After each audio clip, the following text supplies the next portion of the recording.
கண்ணியமான பிரியவுகளை சகோதரர்களே, இந்த உலகத்தில் மனிதர்களுக்கு குறிப்பிட்ட ஒரு காலத்தை நேரத்தை அல்லாஹ் சுப்ஹானஹு வ தஆலா ஆயுளாக தந்திருக்கிறார். சில குழந்தைகள் தாயுடைய கற்பப்பையிலே இருக்கின்ற போது 2, 3, 4 மாதங்களில் அது விழுகட்டியலாக விழுகின்றன. இன்னும் சில குழந்தைகள் பிறக்குகின்ற போது தாயுடைய கற்பப்பையிலே மரணித்த நிலையிலே, மூத்தாகிய நிலையிலே பிறக்கின்றன.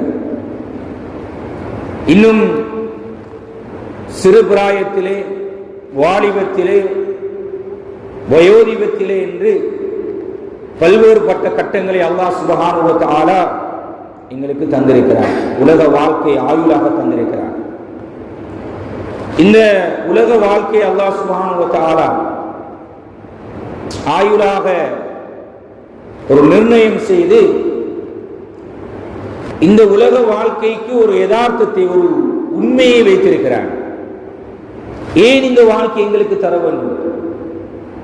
ஏன் நான் பிறந்திருக்கிறேன்? நான் இந்த உலகத்தில் ஏன் வாழ்கிறேன்?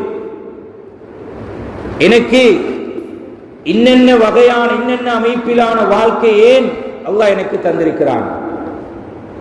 என்னுடைய சிறுபிராயம், என்னுடைய வாலிபம், என்னுடைய வயோதிபம், என்னுடைய குடும்ப வாழ்க்கை, சமூகம் சார்ந்த அம்சங்கள், என்னுடைய வியாபாரம், கொடுக்கல் வாங்கல், உத்தியோகம், ஏன் அல்லாஹ் இவைகளை எனக்கு தந்திருக்கிறான்?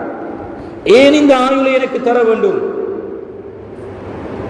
முஸ்லிம் அல்லாதவர்கள் போன்ற நம்பிக்கையோடு, அவர்களுடைய எண்ணம் போன்று முஸ்லிம்களாகி நாங்கள் இந்த உலகத்திலே வாழ முடியாது.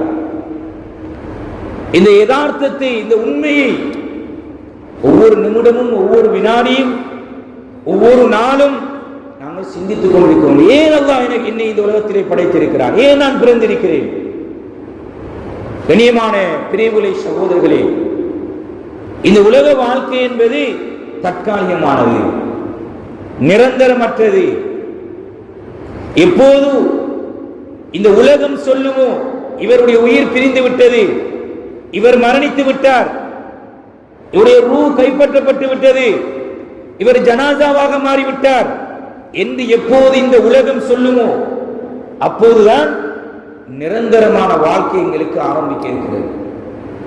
அழிவே முடிவே இல்லாத ஒரு வாழ்க்கையை ஆரம்பிக்க இருக்கிறது.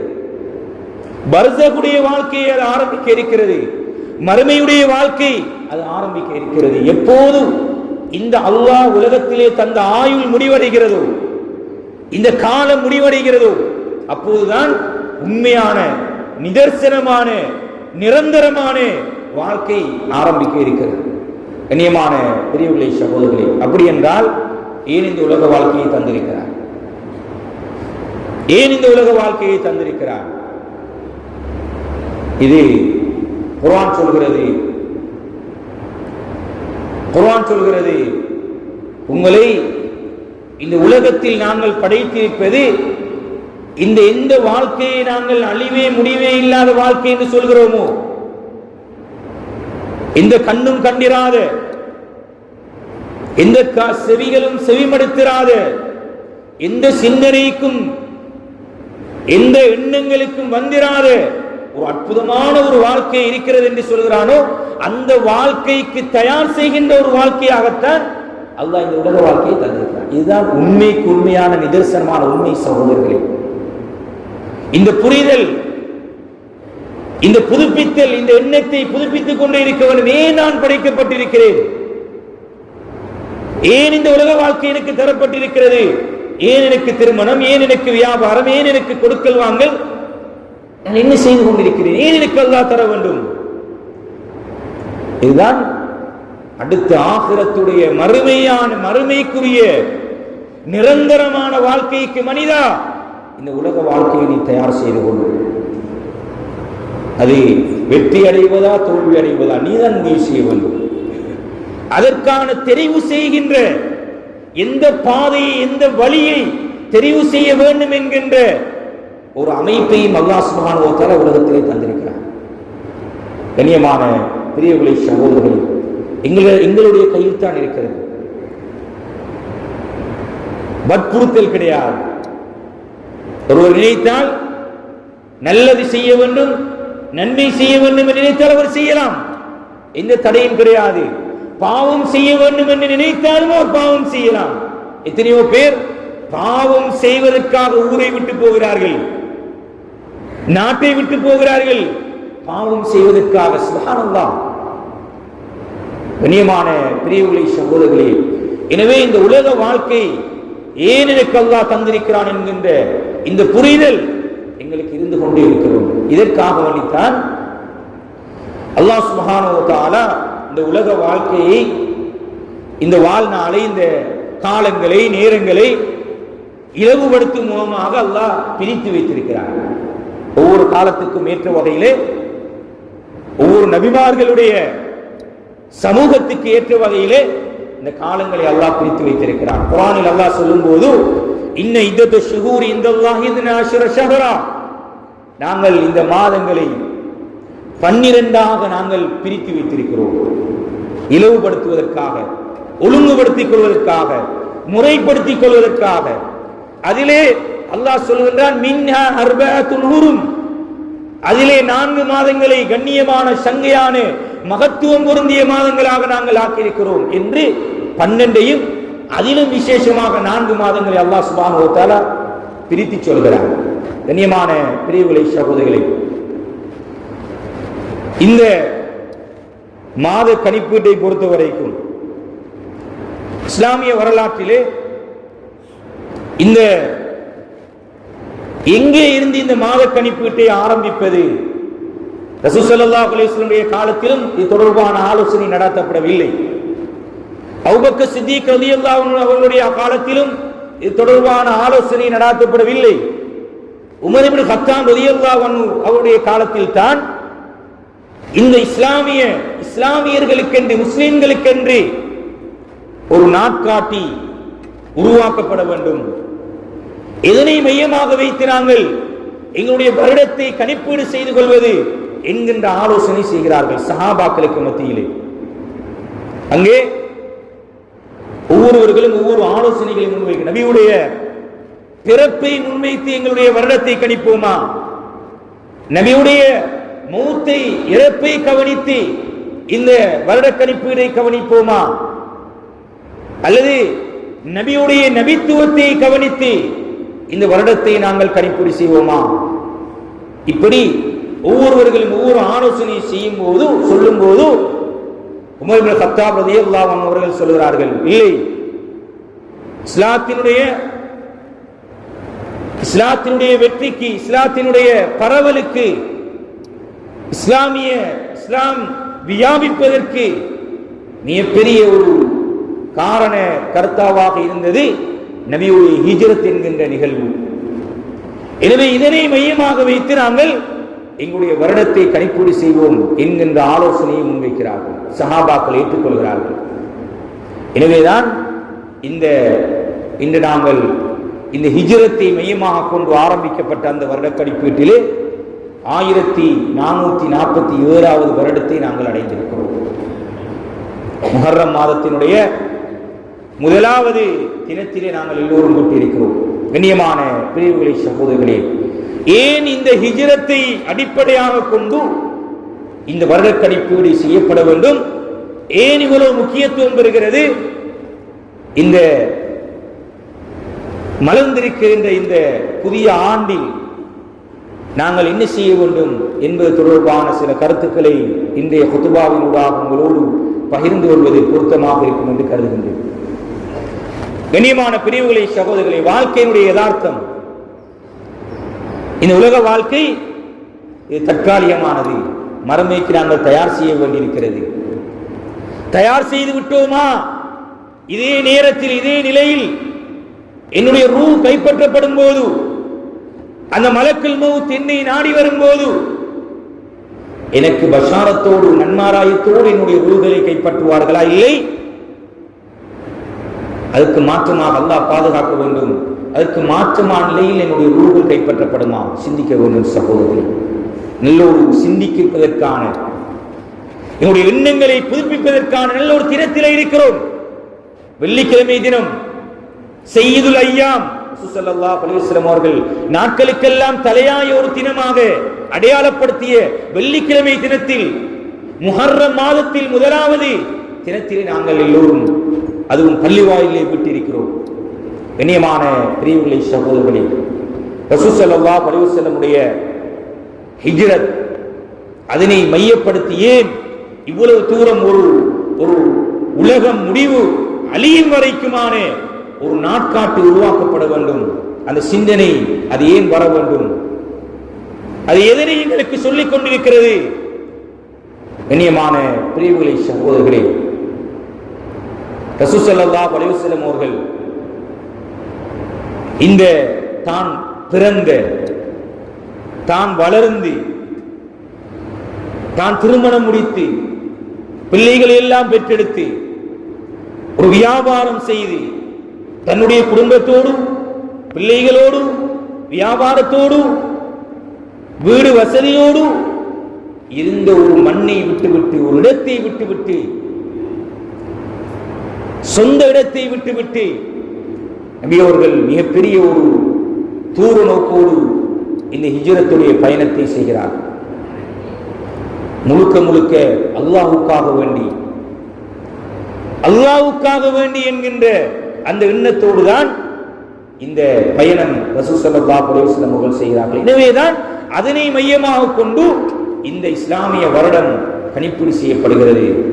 கண்ணியமான பிரியர்களே, சகோதரர்களே, ரசூல் ஸல்லல்லாஹு அலைஹி வஸல்லம் அவர்கள் இந்த ஹிஜ்ரத்துடைய பயணத்திலே நிறைய படிப்பினைகள் இருந்தாலும் ஒரே ஒரு அம்சத்தை நாங்கள் ஆய்வு செய்து பார்க்கும்போது, இந்த ஹிஜ்ரத்துடைய பயணத்திலே ரசூல் ஸல்லல்லாஹு அலைஹி வஸல்லம் அவர்கள் மிகப்பெரிய ஒரு திட்டமிடலை செய்தார்கள்.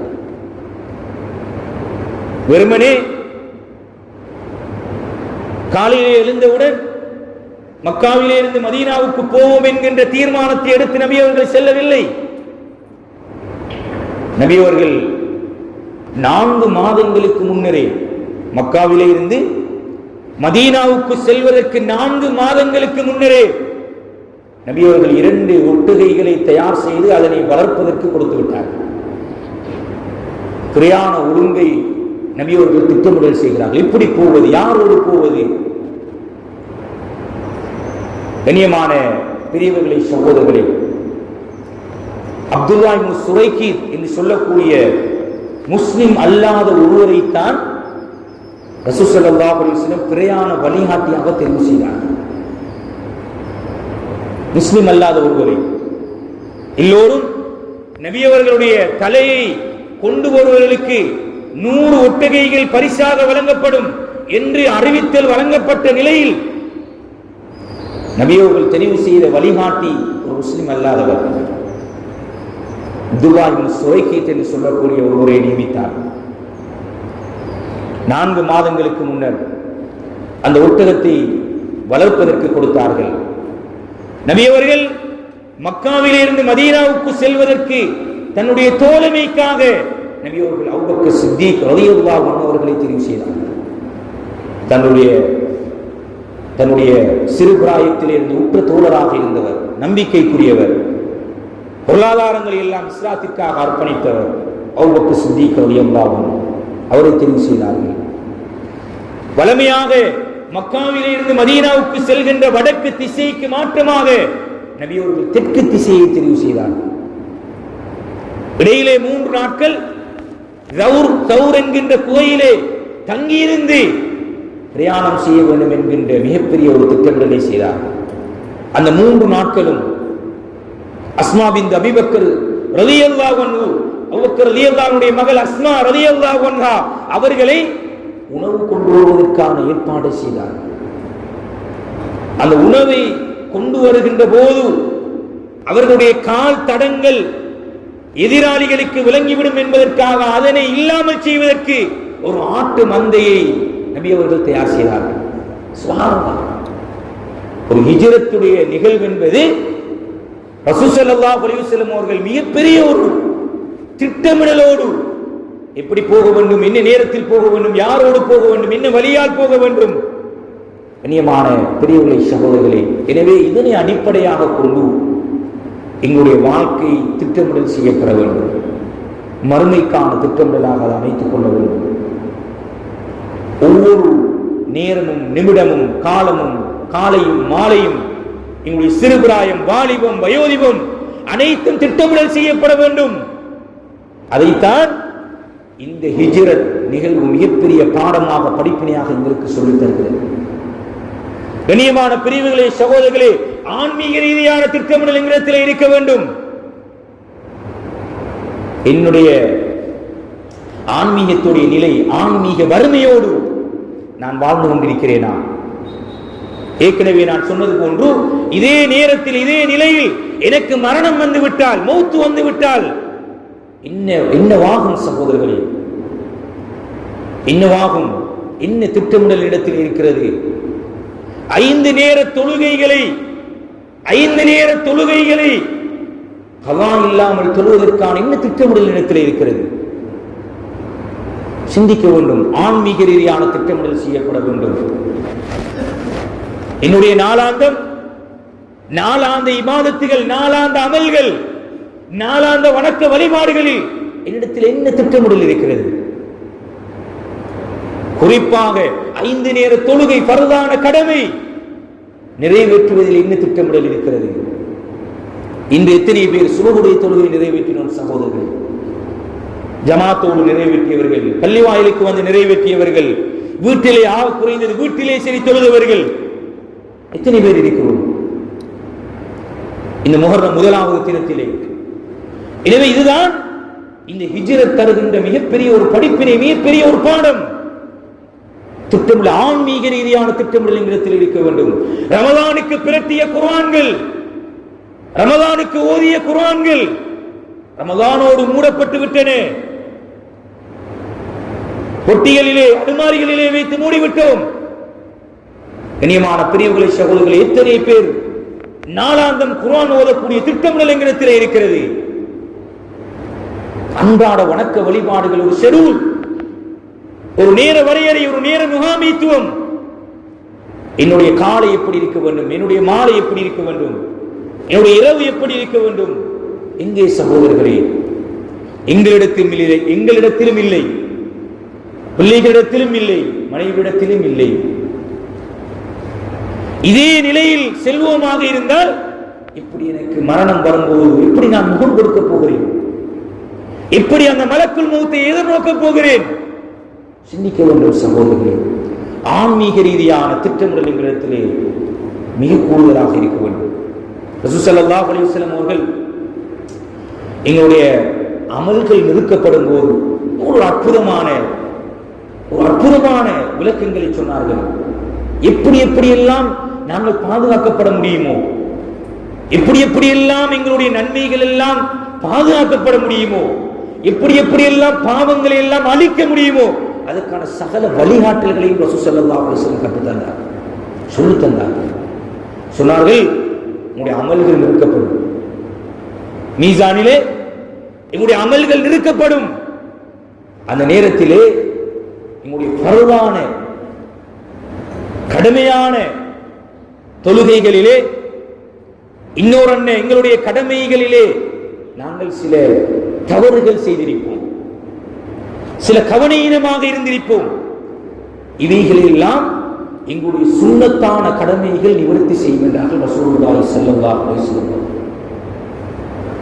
ஃபர்லான கடமைகளை விடுகின்ற குறைபாடுகள், கவனீனங்கள், இவைகளெல்லாம் எங்களுடைய சுன்னத்துகள் நிவர்த்தி செய்கின்றார்கள் ரசூல் ஸல்லல்லாஹு அலைஹி வஸல்லம். கண்ணியமான பிரிவுகளை சகோதரர்களை, திட்டமிடல் செய்ய வேண்டும்.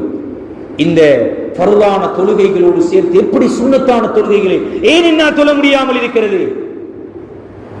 ஏன் என்னால் பள்ளி வாயில இருக்க வேண்டும் என்கின்ற ஆசை கூட எனக்கு ஏன் ஏற்படாமல் இருக்கிறது? நான் ஒரு முஸ்லிம் அல்லவா? பள்ளி வாயில் என்பது ஒரு அடையாள சின்னம் அல்லவா? அல்லாஹ்வுடைய மாளிகை அல்லவா? ஏன் என்னால் ஒரு சுன்னத்தான கடமையை கூட நிறைவேற்ற முடியாமல் இருக்கிறது? சிந்திக்க வேண்டும் சகோதரர்களே. எவ்வளவு நேரம் நான் பள்ளி வாயிலுக்கு நேரத்தை கொடுப்பது? திட்டமிடல் செய்ய வேண்டும். ஒரு நாளைக்கு 5 தொழுகையோடு சேர்த்து நான் இத்தனை மணிக்கு போக வேண்டும், இத்தனை மணிக்கு பள்ளி வாயிலே அமர்ந்திருக்க வேண்டும். ரசூல் ஸல்லல்லாஹு அலைஹி வஸல்லம் இடத்திலே வந்து சஹாபாக்கள் தன்னுடைய கவலைகளை, கஷ்டங்களை, துக்கங்களை, மன நெருக்கடிகளை சொல்லும் போது பள்ளிக்கு போங்க என்பார்கள், பள்ளி வாயிலுக்கு போங்க என்பார்கள் ரசூல் ஸல்லல்லாஹு அலைஹி வஸல்லம். அங்கேதான் நிம்மதி இருக்கிறது சகோதரர்களே. எனவே வாழ்க்கையிலே ஆன்மீக ரீதியான திட்டமிடல், இப்படி நான் என்னுடைய தொழுகைகள், ரசூல் ஸல்லல்லாஹு அலைஹி வஸல்லம் ரமலான் அது ஃபர்லான கடமை, அது இல்லாமல் நபி அவர்கள் சில நோன்புகளை கற்றுத் தந்தார்கள். எத்தனை பேரிடத்தில் இந்த பழக்கம் இருக்கிறது?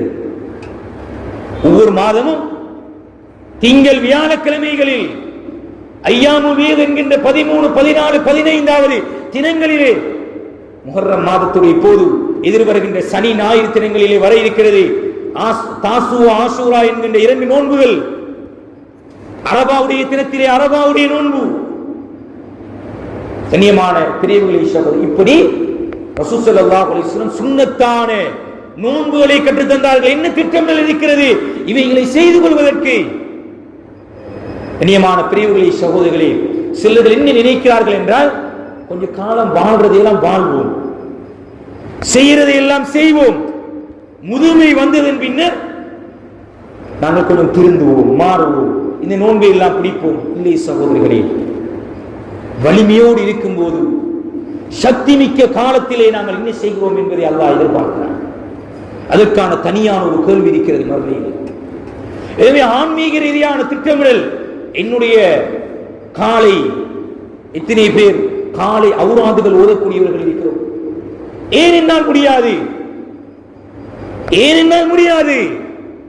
ரசூல் ஸல்லல்லாஹு அலைஹி வஸல்லம் அவர்கள் ஒரு மனிதனுடைய பாதுகாப்பிற்கு கற்றுத்தந்த துஆக்கள் இருக்கிறது. கவலை வருகிறதா, கஷ்டம் வருகிறதா, அல்லாஹும்ம இன்னி அஊது பிக மினல் ஹம்மி வல் ஹஸன் வ அஊது பிக மினல் அஜ்ஸி வல் கஸ்ல் வ அஊது பிக மினல் ஜுப்னி வல் புஹுல் வ அஊது பிக மின் கலபதி தைனி வ கரிர் ரிஜால்.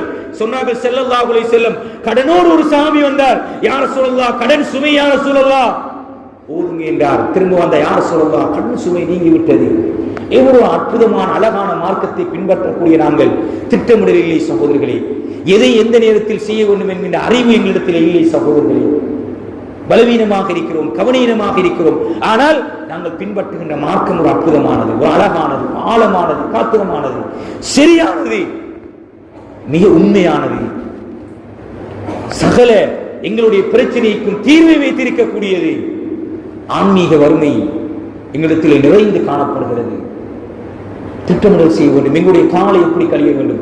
ஏனென்றால் ஒரு 10 நிமிடங்களை, ஒரு நாளைக்கு ஒரு 10 நிமிடங்களை இந்த திக்ருகளை, அவுராதுகளை ஓதுவதற்கு செலவழிக்க முடியவில்லை. ரசூல் ஸல்லல்லாஹு அலைஹி வஸல்லம் அவர்கள் மீது ஸலவாத் சொன்னார்கள். நீங்கள் சொல்லக்கூடிய ஸலவாத் எனக்கு எடுத்து காண்பிக்கப்படுகிறது. சஹாபாக்கள் கேட்டார்கள், யா ரசூலல்லாஹ், யா ரசூலல்லாஹ், நீங்கள் மரணித்து மண்ணோடு மண்ணாய் விடுவீர்கள், எப்படி எடுத்து காண்பிக்கப்படும்? சொன்னார்கள், நபிமார்களுடைய உடல்களை மண்ணுக்கு தின்பதற்கு அல்லாஹ் மண்ணுக்கு ஹராமாக ஆக்கியிருக்கிறார். நாங்கள் சொல்லக்கூடிய ஸலவாத் எடுத்து காண்பிக்கும். ஏன் எங்களால் முடியவில்லை? யாருக்கு சொல்லப்பட்ட விடயங்கள் இவைகள்? இப்படி ஒரு வாழ்க்கை ஆன்மீக ரீதியாக என்னுடைய காலை, என்னுடைய பகல் பொழுதும், என்னுடைய ஒவ்வொரு கடமைக்கும், ஒவ்வொரு நிகழ்வோடும் இஸ்லாத்தை இணைத்து வைத்திருக்கிறது. வீட்டிலிருந்து வெளியே போகிறீங்களா? வீட்டுக்குள்ளே போகிறீங்களா? மனைவியோடு சேருகின்ற போது இஸ்லாம் ஒரு துஆவை கற்றுத் தந்திருக்கிறது. சுப்ஹானல்லாஹ். பிரயாணம் போக போகிறீர்களா? வெளியிலே போக போகிறீர்களா? ஆடை அணிய போகிறீர்களா? மலசல வெளித்தேவையை நிறைவேற்ற போகிறோமா? எதற்கு இஸ்லாம் சொல்லித் தரவில்லை? இப்படி ஒரு அற்புதமான மார்க்கத்தை பின்பற்றுகின்ற நாங்கள் ஏன் எங்களிடத்தில் இந்த ஆன்மீக வறுமையோடு இருக்கிறோம்? ஏன் இவ்வளவு கவலையோடும் துக்கத்தோடும் மன உளைச்சலோடும் வாழ்ந்து கொண்டிருக்கிறோம்? கண்ணியமான பெரியவர்களை சகோதரர்கள், திட்டமிடுங்கள் சகோதரர். என்னுடைய வாழ்க்கை எப்படி மாற வேண்டும்? எப்படி நான் மாற்றிக்கொள்ள வேண்டும்? எப்படி அமைத்துக் கொள்ள வேண்டும்? என்னுடைய காலை எப்படி கழிய வேண்டும்? என்னுடைய மாலை எப்படி கழிய வேண்டும்? என்னுடைய இரவு எப்படி கழிய வேண்டும்? நான் தூங்கும் போது எனக்கு மௌத்து வந்து விட்டால் பார்க்கிறோமா இல்லையா?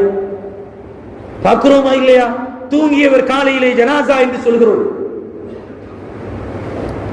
கண்ணியமான பிரிவுகளை சகோதரர்களே, இப்படி இந்த இஸ்லாம் மிக தூய்மையான ஒரு மார்க்கம், மிக சரியான ஒரு மார்க்கம். அதில் எந்த சந்தேகம் கிடையாது, எந்த சந்தேகம் கிடையாது. சரியாக பின்பற்றப்படும் போது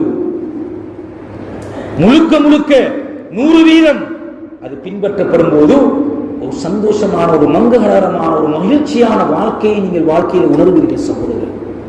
குறிப்பாக 5 நேர தொழுகை மட்டும் என்னுடைய வாழ்க்கையில் இருந்தால், எந்த நேரத்திலும் எந்த இடத்திலும் நான் விடமாட்டேன் என்கின்ற உறுதியோடு இந்த தொழுகை இருக்குமாக இருந்தால் மிகப்பெரிய சந்தோஷத்தை வாழ்க்கையிலே காண்பீர்கள், மகிழ்ச்சியை காண்பீர்கள், முக மலர்ச்சியை காண்பீர்கள். இதுதான் நிதர்சனமான உண்மை. இதைத்தான் இஸ்லாம் சொல்லித் தருகிறது, ஆன்மீக வறுமை. எனவே கண்ணியமானவர்களை, திட்டமிடல் செய்யுங்கள். எப்படி இந்த புதிய ஆண்டிலே நான் காலடி எடுத்து வைத்திருக்கின்ற நான் இந்த ஆண்டை இப்படி ஒரு புதிய ஒரு பரிமாற்றத்தை, ஒரு பரிணாமத்தை நான் ஆக்கிக் கொண்டு எப்படி இந்த வாழ்க்கையை, இந்த சுய வாழ்க்கையை, என்னிடத்தில் இருக்கின்ற தவறுகளை களைந்து, பிழைகளை களைந்து அல்லாஹ்விடத்திலே தௌபா செய்து இன்று ஆபாசங்களும் விரசங்களும் நிறைந்த ஒரு காலகட்டத்தில் வாழ்ந்து கொண்டிருக்கிறோம்.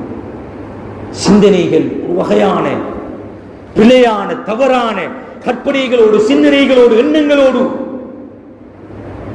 வாழ்ந்து கொண்டிருக்கிறோம். எப்படி இவைகளை ஒருமுகப்படுத்துவது, எப்படி என்னை மாற்றிக்கொள்வது?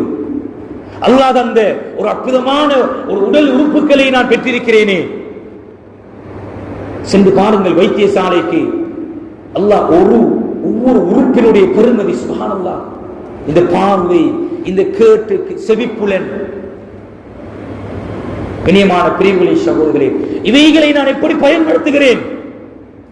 இந்த கண்ணால் நான் எதை பார்க்கிறேன்? அல்லாஹ்வுக்கு மாற்றமாக இந்த வாயால், இந்த வாய் ரசூல் ஸல்லல்லாஹு அலைஹி வஸல்லம் மிக மிக பயங்கரமான 2 உறுப்புகளை மனித உறுப்புகளில் அடையாளப்படுத்தினார். மிக கவனமாக பயன்படுத்திக் கொள்ளுங்கள். ஒன்று எங்களுடைய வாய், 2வது மர்மஸ்தானம் என்றார்கள் ரசூலுல்லாஹி ஸல்லல்லாஹு அலைஹி வஸல்லம். நிறைய பாவங்களுக்கு வித்திடுகின்ற ஒன்றுதான் இந்த வாய். எனவேதான் மனித இந்த 5 புலன்களிலே அல்லாஹ் ஒரு குறைபாடை ஏற்படுத்தி அவனுக்கு உலகத்திலே அவனை படைத்தார்.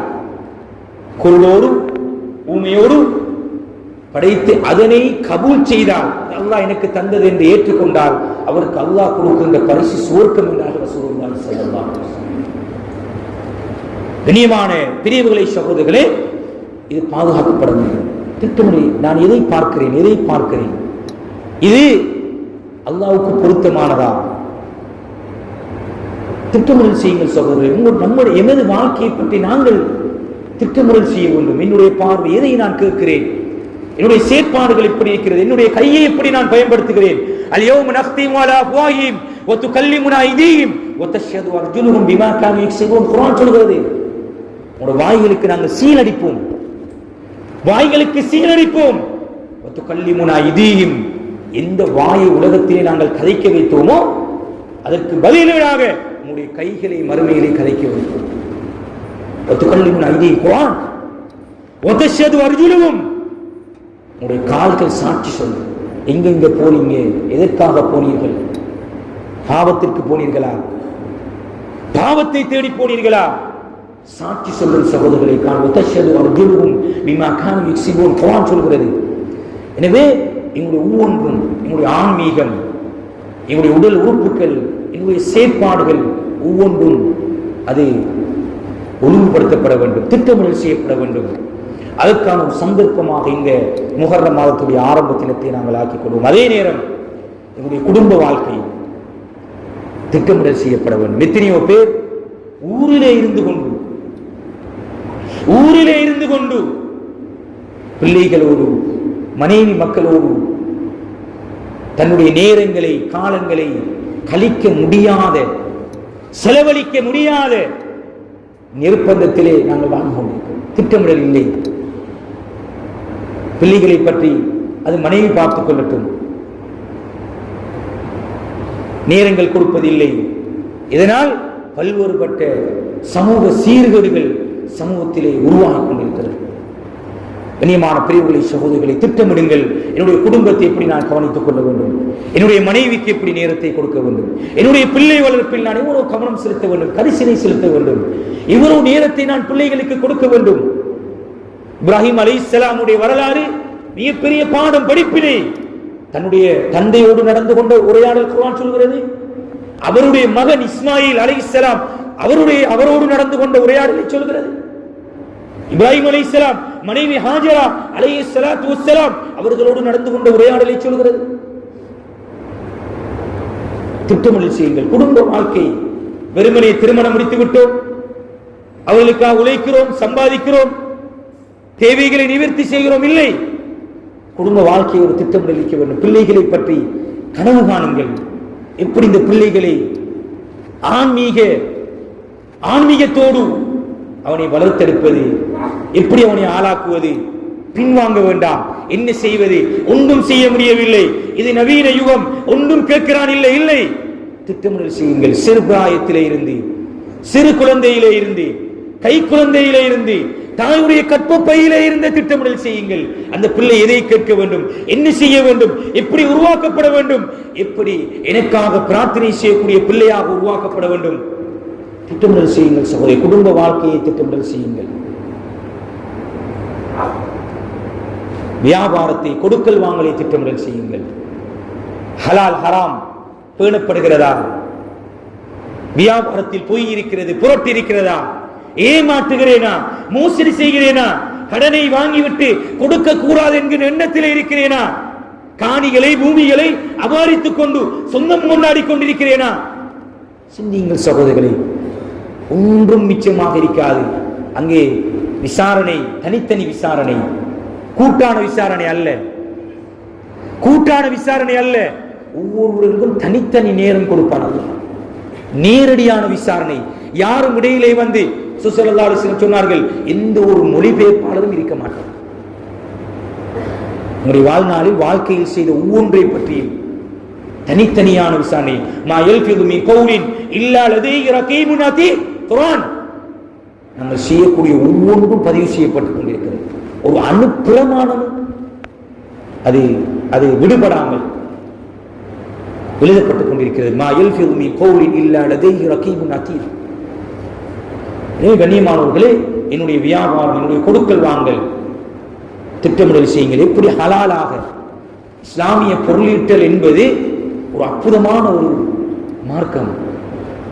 இஸ்லாம் சொல்லியிருக்கக்கூடிய கொடுக்கல் வாங்கல் முறை, இஸ்லாம் சொல்லியிருக்கக்கூடிய கடனை வாங்கி கொடுக்கின்ற முறை, இஸ்லாம் சொல்லியிருக்கக்கூடிய இஸ்லாமிய வங்கி முறை ஒரு அழகான, ஒரு காத்திரமான, ஒரு உண்மையான நடைமுறை சாத்தியமானதை சொல்லியிருக்கிறது.